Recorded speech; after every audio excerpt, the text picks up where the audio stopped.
Well, good morning, YouTube friends and family, to a very, very rainy Sunday morning here in Ohio. But I am rejoicing because I have to say that I really, really need the rain for my garden. So I'm excited about that. And then these white lines are actually reflections. So let me swing you around and show you how I fill rainy days on the homestead. Well, you find me this morning in my dining room because I am busy making soaps for and other products for Jasper's and my upcoming live. If you haven't commented on that video already about days of the week, times of the day that are good for you to attend a live, drop me a comment here below because I read each and every one of your comments. So I am making hot apple pie a la mode with caramel butterscotch drizzle soap.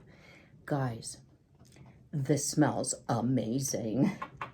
So here is what the soap looks like. Here's what, oops, don't want to drop it. The top looks like I just taken it out of the mold, like yay. And if you leave it for several days, it will harden enough that you can just pop it out. If you're a soap maker or beginning soap maker and you're having trouble with getting soaps out of your mold without leaving some behind or getting fingerprint marks, either consider adding the salt solution to your lye water, leaving it longer in the mold, or my favorite trick, and I had actually planned to do it with this batch so I didn't fingerprint it up, but it hardened beautifully and I didn't need to. Freeze it for an hour or so, then unmold it so that it's nicely frozen around at least the edges and you won't have all those dings, dips, and fingerprint marks. So I thought, y'all are probably wondering, like, how do you cut a big hunk of soap like this? So it's actually very easy if you have one of these devices. So this is, let me turn it around for you here. This is a soap cutter. I cannot leave a link to it. The company I purchased it from went out of business, sadly, and they were really a good company, hard times for a lot of people, but I love this soap cutter. But you can buy them everywhere. If you don't want to spend the money for a loaf cutter, you can get the individual cutters. Let me see if I can grab one for you real quick. Well, I can't.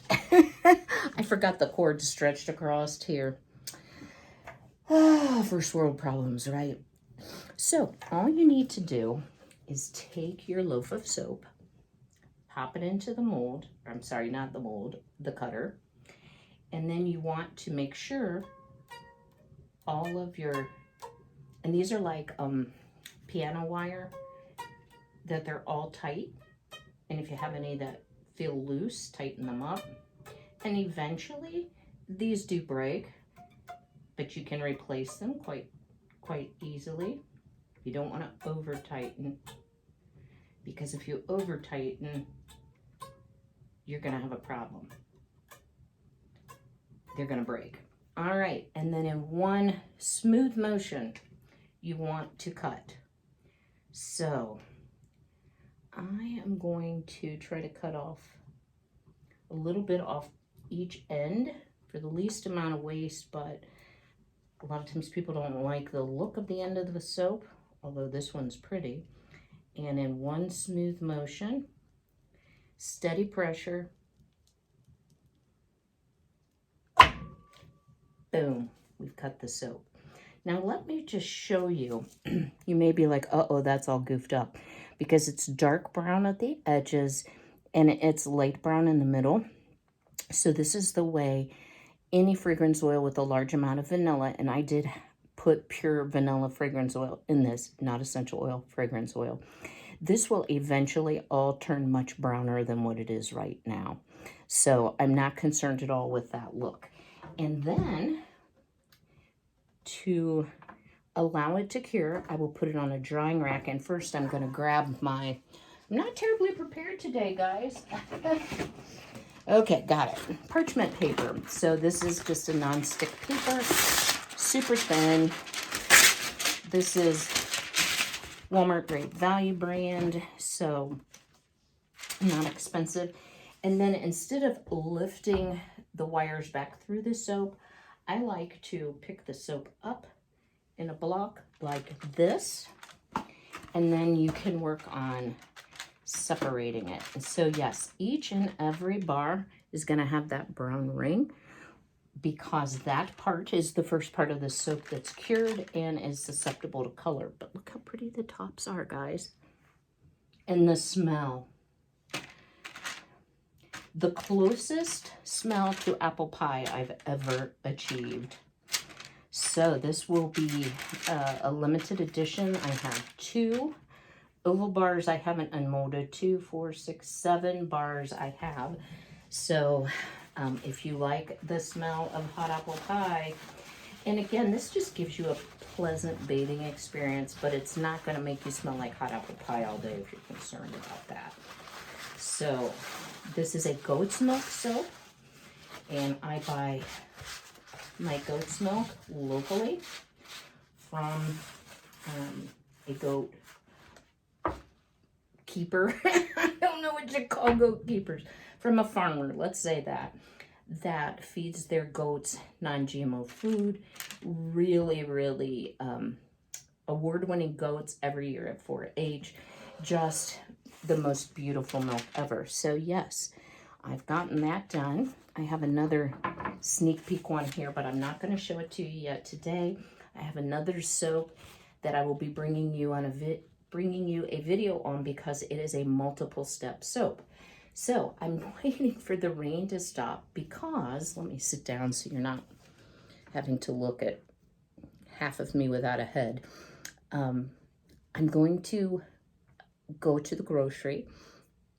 Today what I need, I am going to go to Walmart instead of Aldi, because Aldi does not have a lot of baking supplies, or I should say my Aldi does not. And I got the best cookbook I'm going to be sharing with you that y'all are going to want. Y'all are going to want it. We're going to break Amazon with this, because I have quite a few cookbooks. I have never had a cookbook I'm enjoying as much as this. Like, I've been reading it for the last, well, all morning, but for the last 24 hours since I picked it up from Pfeiffer Orchard. So I'm going to clean up my mess here, because the rain looks like it's slacking up. Take a peek at the radar, go get my supplies, and then we're gonna bake today. So stay tuned. Let's get cooking, guys. I have something very exciting to share with you. If you all like to cook with what is in season, fresh fruits, fresh vegetables, herbs, if you're a gardener as I am, or you just like to go to the farmer's market, which I also do, you need this cookbook. It is called The Harvest Baker, and I'm gonna link it below to my Amazon affiliate link. I paid $19.95 at the farmer's market / Pfeiffer Orchard. It is $18.95 right now today, Sunday, July 11th, on Amazon. So well worth every penny. Beautiful, beautiful photos of the things that you can make. Lots of breads and yumminess. So I've told you it's monsooning today, which I went out in. Y'all, it was bad, but my garden really needed the water, so I'm not complaining. But I got a Jesus car wash. Let me tell you, my car was spanking clean, but it's not now. Let me just say that.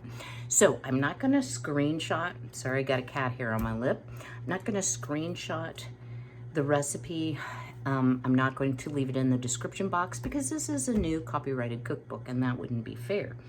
But I am going to share with you how I'm going to make it. It's not exactly like the recipe says, because some of the things I don't particularly like, or I do not like celery, and that's one of the things that is in it. So I'm going to omit that. But I'm going to read the recipe to you in full if you want to take notes. So to start with, 1 slice hearty whole wheat or white bread, 1 medium russet potato, peeled and diced, so about 1 cup, ½ cup milk, 1 cup of old-fashioned oats, not the quick oats, ½ cup of fine chopped celery, I'm omitting that, ½ cup of finely chopped onion, I'm adding more, 1 medium carrot grated.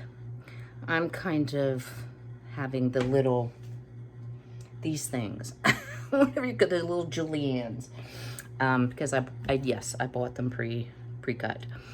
Then, where are we here? 2 tablespoons of chopped fresh parsley, 1 egg, half teaspoon of salt, 1 teaspoon of fresh sage or 1/4 teaspoon dried, 1 teaspoon of fresh thyme or 1/4 to a half dried, 1/2 teaspoon chopped fresh rosemary or 1/4 teaspoon dried, 1/8 teaspoon of black pepper, that's not enough, 2 teaspoons of baking powder, 1/2 cup of grated Parmesan cheese, not the powdered. 1/2 cup is not enough, or 1/4 cup is not enough, so I'm going to use like 1/3. 2 tablespoons of light olive oil, 2 tablespoons of unsalted butter. So you will also need a cast iron 10-inch skillet. So let's get into the recipe. I think I have everything prepped.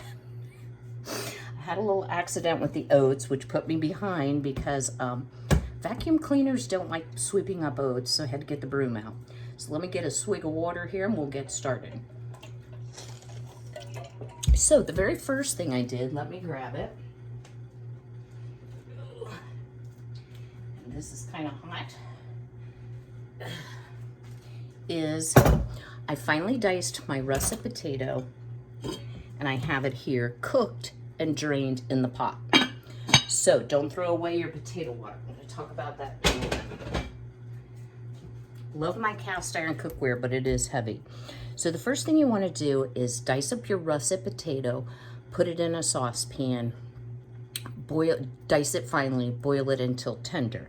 Then you want to take a measuring cup, put 1/2 cup of milk in, then add the potato water you drain, because that's nice starchy water, up to the 1 cup mark. So this bread does not require yeast. And I didn't even tell you what we're making, did I? We're making savory vegetable skillet bread, and this put me in the mind of Thanksgiving. So, you know, all the Christmas in July sales, well, I am going to have sort of a Thanksgiving cornbread-ish bread in the middle of July. So, and it's going to be delicious, guys, and very healthy too. So what you want to do then is take your bread. Now it's I use the heel. I don't like the heel as much. I do of my homemade bread, but not of store-bought bread. It said grated. Okay, I can't find my box grater. And I just didn't feel like digging, so I am going to use panko instead of the bread. Just letting you know. So what you want to do is take 1/3 cup of your breadcrumbs that are grated, and I'm going to just use the panko. And you want to add your baking powder, which is what will make it rise, to the panko so that it mixes up really well and incorporates, and you don't have baking powder just in one portion of your dish. So we need 2 teaspoons of baking powder.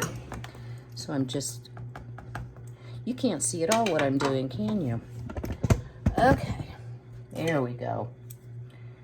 I'm gonna just add my 2 teaspoons of baking powder to my panko.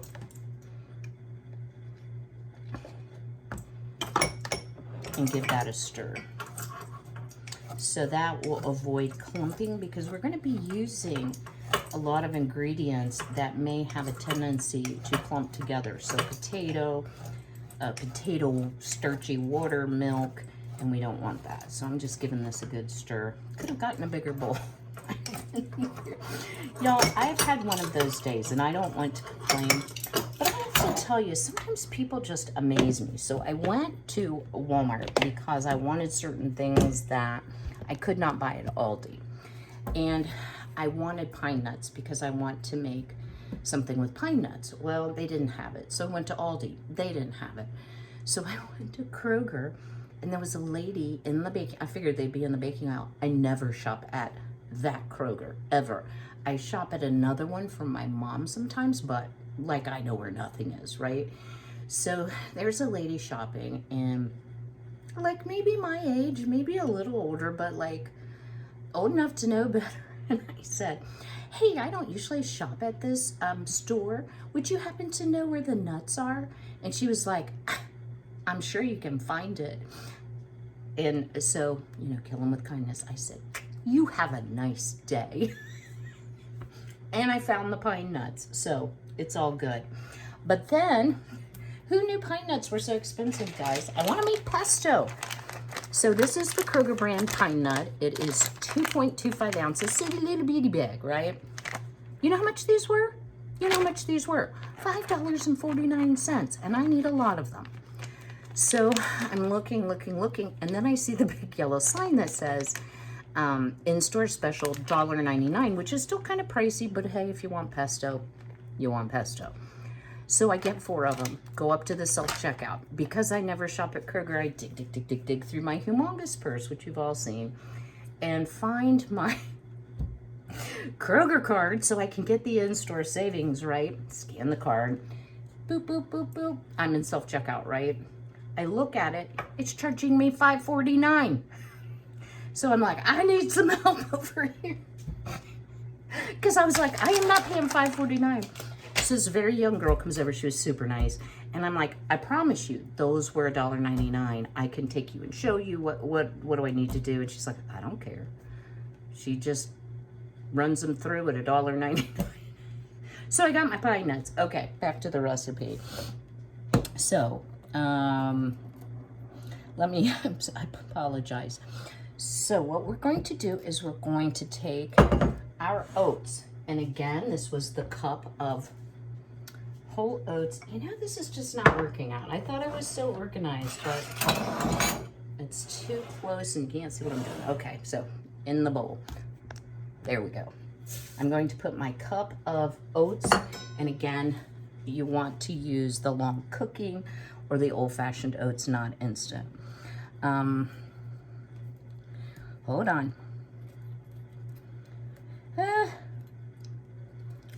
Stir in the liquid so we can do that.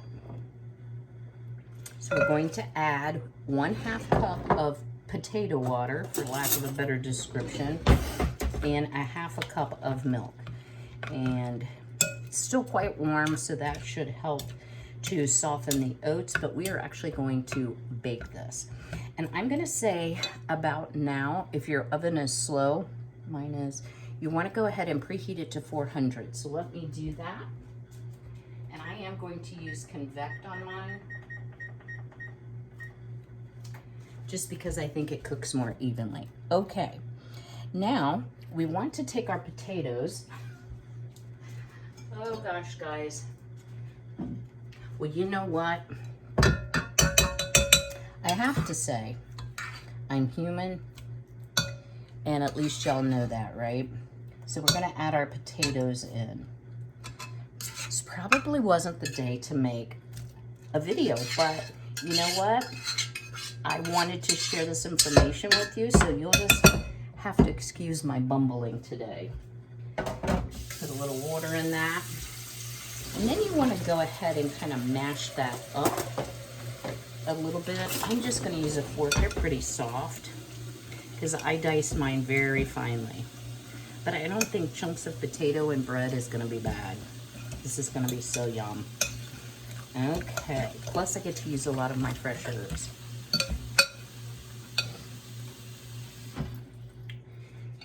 So let me just get a few of these giant lumps out. And then I'll show you what it looks like here.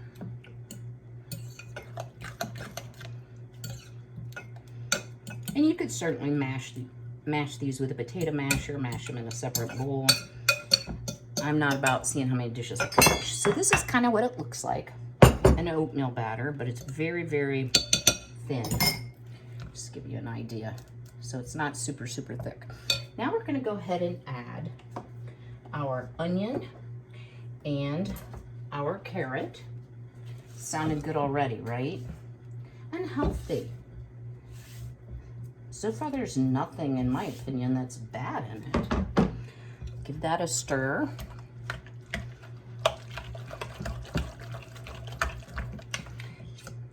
And I'm okay if the carrots have a little bit of texture to it in the bread. I think that would actually be really yum, but they're fine enough, they probably won't.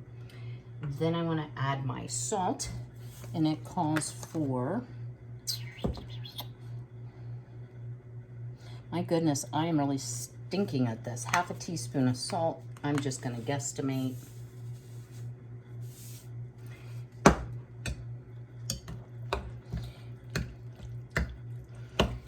And if you're adding parsley, you would add it now. I am not adding parsley. You also want to then add your egg. I always crack my egg into a separate container, just in case it's a bad egg. Has that ever happened? Not really so much, but it's just a habit.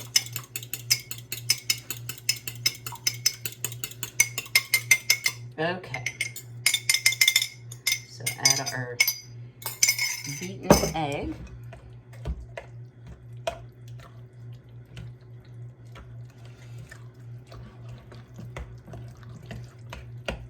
And then you want to add your 1/3 cup of breadcrumbs with the baking powder in it. In my case, I'm using panko. I'm sure if you used bread, it would give it a little bit of a different texture, but I think this is going to be fine and delicious. You also then want to add about half of your Parmesan, and you want to save the rest for sprinkling on top.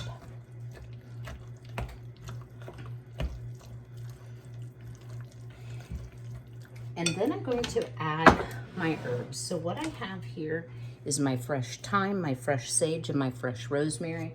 I haven't chopped those yet. I'm gonna do that, add it to the batter. It needs to sit for 5 minutes, then I'll bring you back for next steps. So now we are over at the range area where I am heating up the 10-inch cast iron skillet over sort of a medium-ish heat, waiting for it to get hot here. And I am going to add to this a generous drizzle of olive oil. The actual measurement is 2 tablespoons.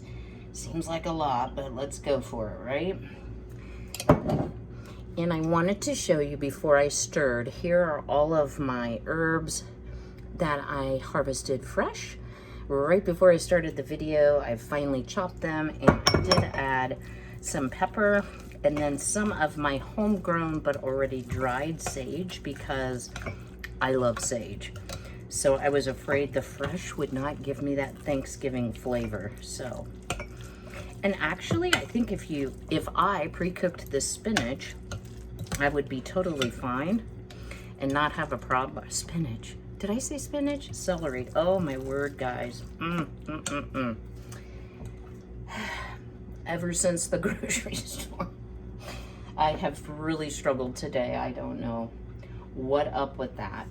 But you know, you have some good days and bad days, and I'm sure the lady was having a not so good day, but I just thought, oh my word, I just asked you if you knew. I mean, you could be like, oh, sorry, no, I don't know.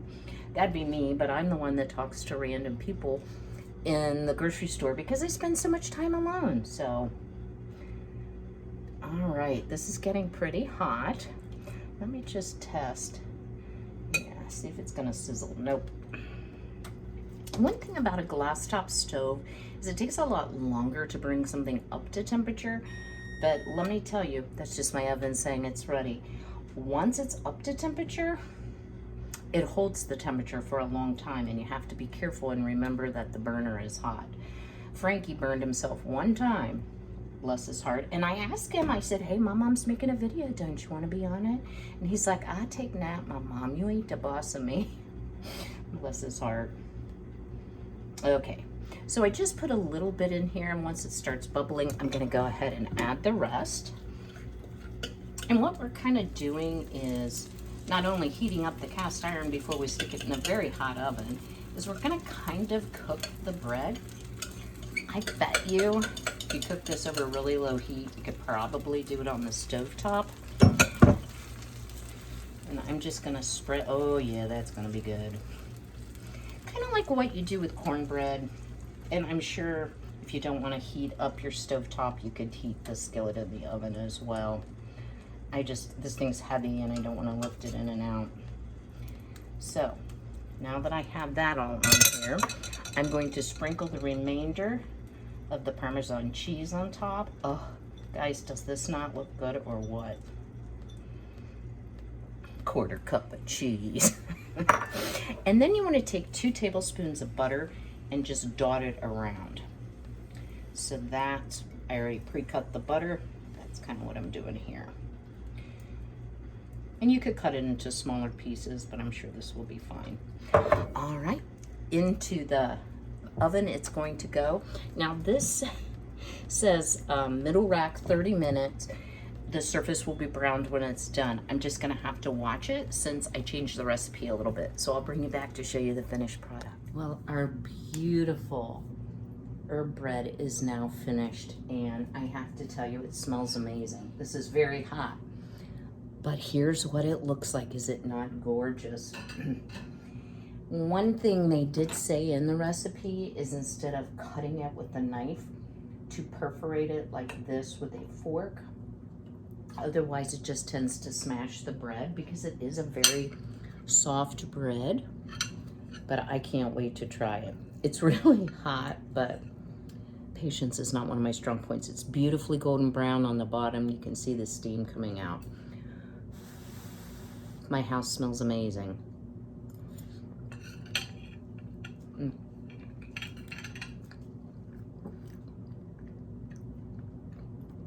You'll have to try this. Very potatoey, vegetable-y, lots of delicious herbs. I highly recommend, guys, this Harvest Baker cookbook. I'll leave my Amazon affiliate link in the box below. Delicious, worth the trouble, worth the fight I went through to get this finished. But I think this would even be great like with eggs or for a brunch or for any time. Those herbs really did come through. So I hope you've enjoyed today's video. Leave me a comment below. Do you enjoy these more rustic type recipes? Because this is a lot of what I cook. So I would love to bring you more if you have interest. So if you haven't already, go ahead and smash that like button. And as always, be healthy, be well, be blessed, and I'll see y'all very soon. Take care.